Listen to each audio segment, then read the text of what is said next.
Here's one. This is let's see. This is a genie in a bottle type joke. This is doctor's walking down the street and he passes a man with a head the size of a golf ball.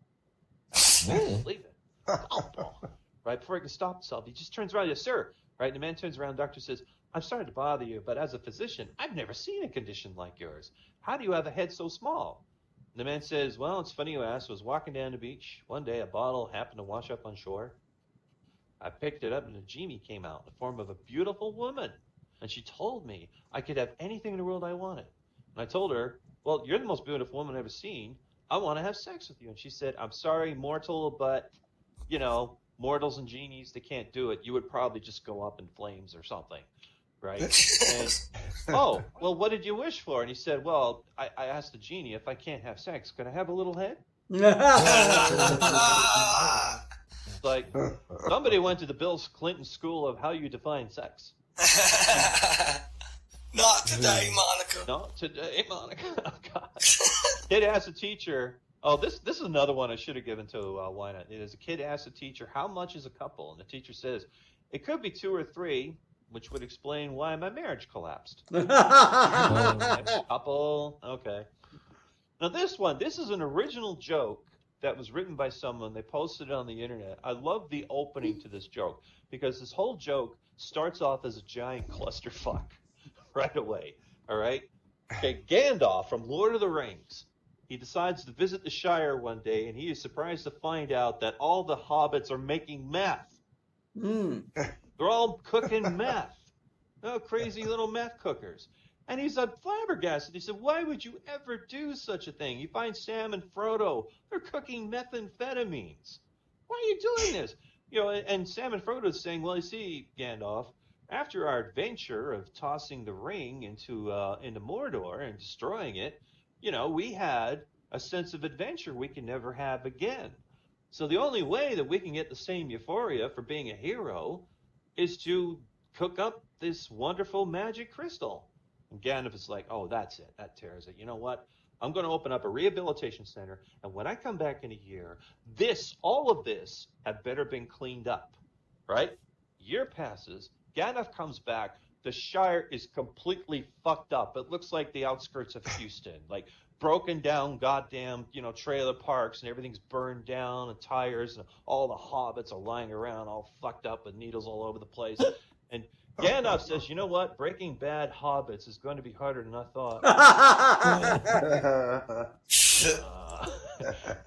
A bit of a punchy punchline, but I love the journey in that joke. Oh, yeah. Hobbits all fucked up on meth. That's a great opening. I love that. Oh, anyway. But not a great opening. Who's here played the game Fortnite? Have you heard of this? No. Yeah, I heard Oh my God! Yeah, a lot. Yeah, it's a free online. I've heard of it. Yeah, it's a free online virtual community, but it's fighting based. It's not like Second Life, although it could be if you wanted to. You can build things in it and just hang around and talk to people and whatnot. But mostly it's for shooting stuff and blowing things up. So try to think of Second Life with a decent physics engine. It's what it is. But honestly, I think it's a terrible name for a video game because it's too weak. You're right. Fortnite, 2 weeks. Jolly bit of Fortnite.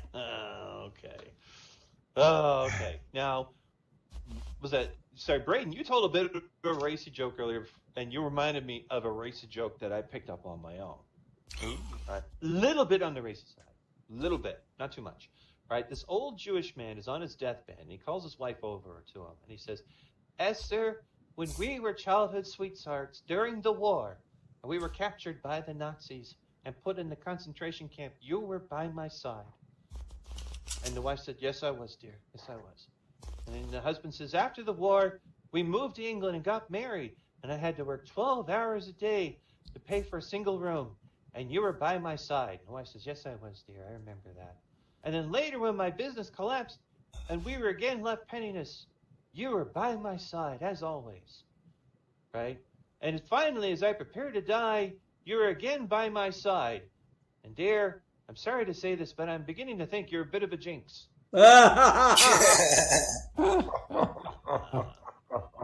Okay. Here's a funny one. I like this one. A 60-year-old millionaire is getting married.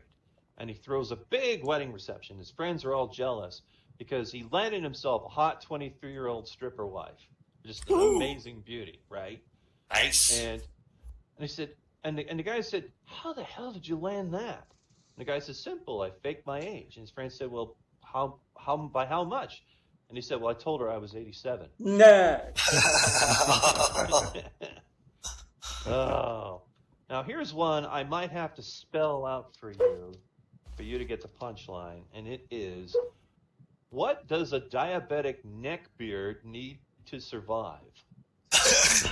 What? Incel. No. Incel. Incel. Yeah, incels. Okay. You know, actually, I had this idea a while ago that I wanted to put a trap door up here. You know, I thought it was going to be super funny at first, and then I realized I'm just going through a stage. So, yeah.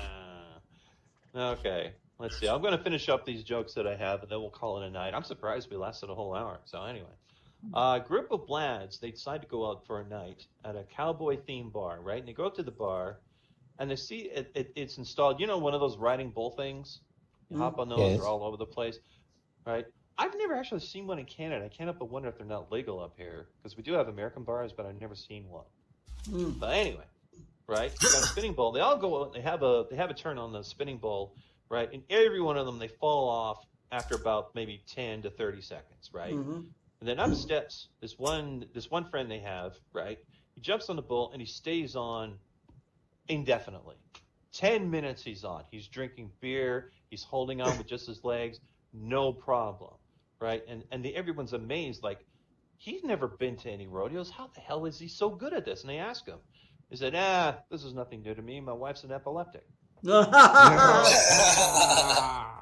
Ouch. By the way, another way to practice the exact same thing is that when you mount your wife from behind, grab hold of her. Wait, mount her from behind, then grab hold of her boobs, and then say, wow, these boobs feel just like your sister's, and then try hanging on after that. You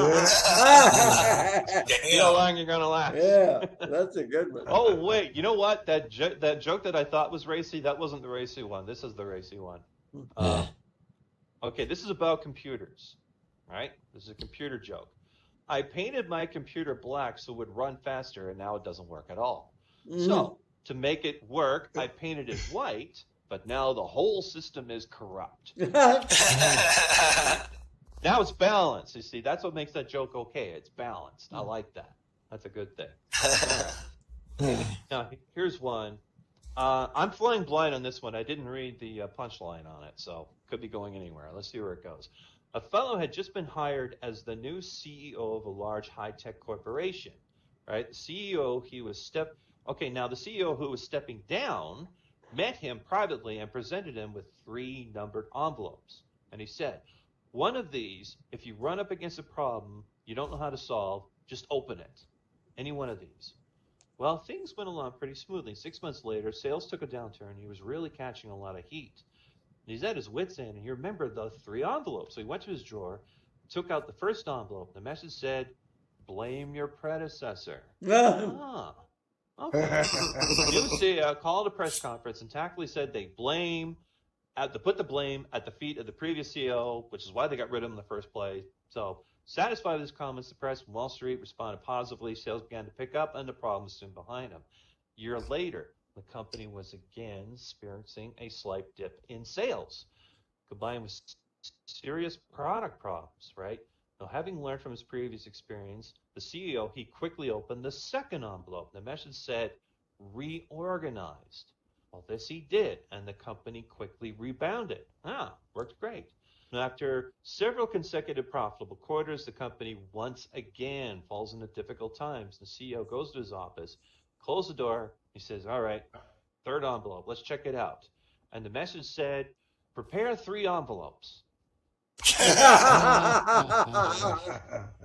Because you lost your job, bro. Lose your job. You've done it all, and now you can't do anything. Okay, here's one.